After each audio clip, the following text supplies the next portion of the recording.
enriched and strengthened the fabric of American life. John F. Kennedy. In a perfect world, people could move wherever they wanted. There would be no borders, there would be no wars, and there would be no guns or bombs. There would be no limit on the number of people we could let into this country.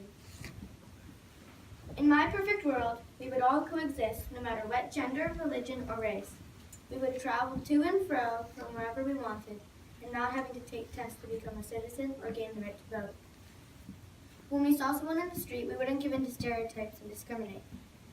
We would smile and say hello, and that was not just to be nice. We would treat everyone equal, and we'd be a very large community all around the world. Immigration is the movement of people into a destination country which they are not natives of or where they do not possess citizenship in order to settle or reside in, especially as permanent residents or naturalized citizens, or to take up employment as migrant workers or temporarily as a foreign worker. More than 40 million immigrants reside in the United States as of 2012, accounting for about 13% of the total U.S. population. Of these, roughly 40 million immigrants, slightly less than half, 46%, are naturalized U.S. citizens.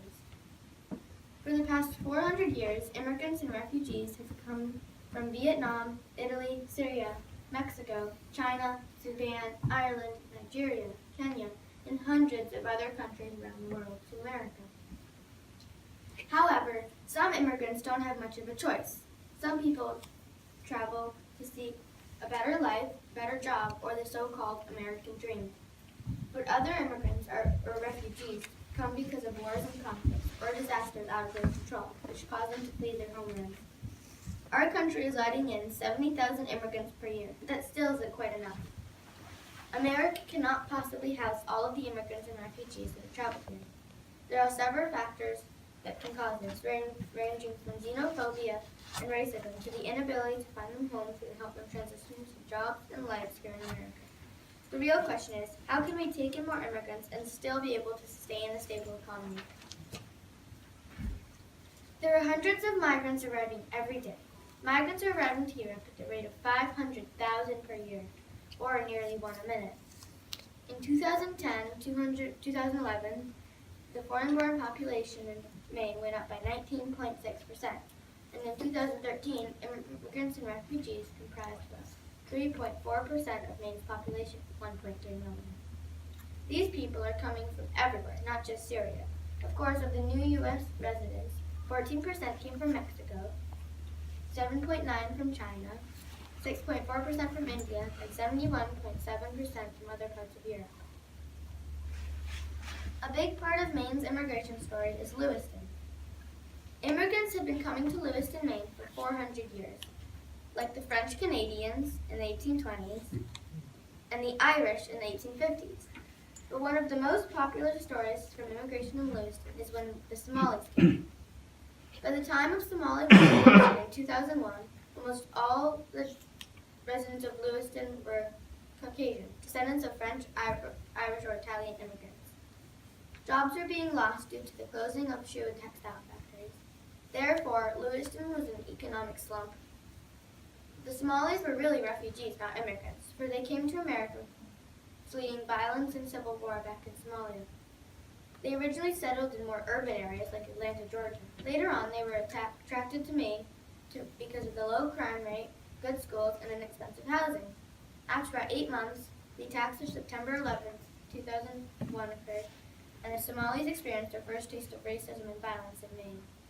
Here and now, in 2016, Lewiston is the Maine's most culturally diverse city, and Somali entrepreneurs are opening up shop after shop downtown. Even now, there's still conflicts and racism, but the residents of Lewiston are slowly learning to coexist. People say that there's not enough room, not enough food to let in any more immigrants. That makes no sense, because there seems to be plenty of food to eat. Yes, we need to have room to grow food and take care of farm animals, not to mention keeping trees so we have clean oxygen. But there are so many plain, vast spaces in Maine. No one understands that there's actually plenty of room for these people, and food. Now, when you walk into a grocery store, do you think, there's almost no food here? No, you think, hey, there's so much food. How will I ever know what to buy? Enough food is grown to feed the 1.2 billion hungry or undernourished people worldwide, but a third of that is never eaten. The lost food is worth about $1 billion per year. No, this isn't a perfect world, but we can work towards something that's better than what we live in now. In 2014, there were 49,686 people in Maine, and 1,280,403 U.S. born. Despite suspicions, most of those foreign-born people are legal immigrants. This is how we can help the illegal ones become legal.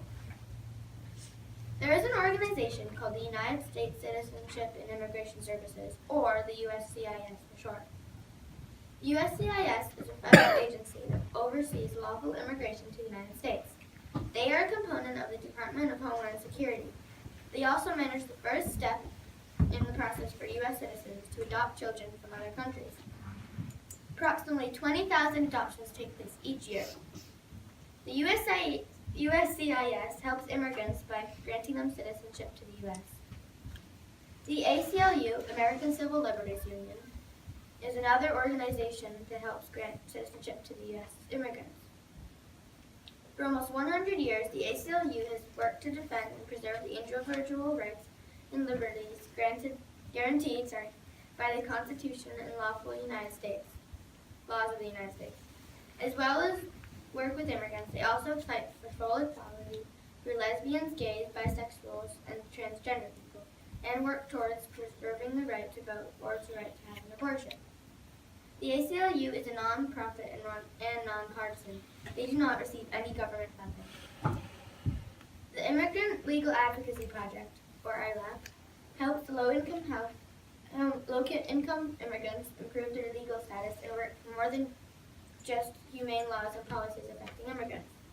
As Maine's only provider of immigration and related legal aid to low-income Maine residents, ILAP helps immigrants stabilize and upgrade their immigration status so they can improve their lives and those of their families, and so that, like the immigrants before them, they can participate fully and meaningfully in Maine society. Not only organizations are helping to raise awareness in Maine. I have seen some work by Pigeon, an artist who works with street art graffiti to raise awareness about immigration in Maine. His work simply asks, what does it mean to be a Mainer? On one of his installations on the back of a coffee shop, someone responded, I felt insulted by the mural on Java Joe's. Every picture was of a person who had transplants to Maine. There was no pictures of regular people who work and pay taxes. Working moms with kids, working families, senior citizens, truck drivers, school teachers, none of those, just transplants. That woman was then responded by, how do you know none of those people were working moms, truck drivers, senior citizens, or school teachers? How do you know none of them pay taxes? I'm a transplant who is proud to call Farmington and Maine my home. Now I pay taxes just like you do. I'm a school teacher, and I'm a Mainer through and through, and I'm thankful I'm not your version of regular.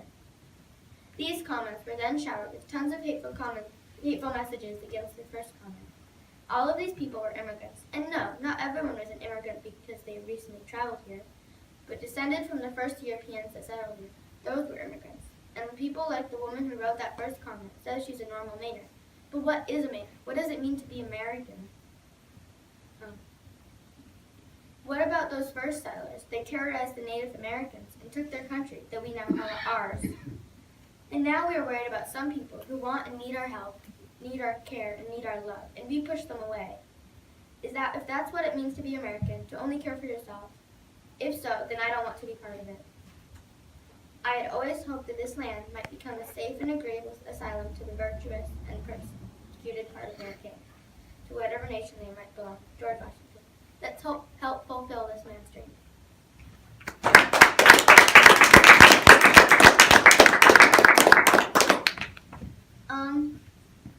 This is my art piece. It's up there if you can't see it quite well here. It is, sorry for this part, it's a map of the world, so I hand a lino cut and then hand printed a map of the world and then colored the red in. And then I put these pins in it with a string to mark. So I was mostly talking about immigration in Maine. So this is Maine right here. And so I put strings of just some places where immigrants have come from coming to Maine. And then for this part, I just wrote put some pins in and trace with the string to make the word immigration. Nicely done.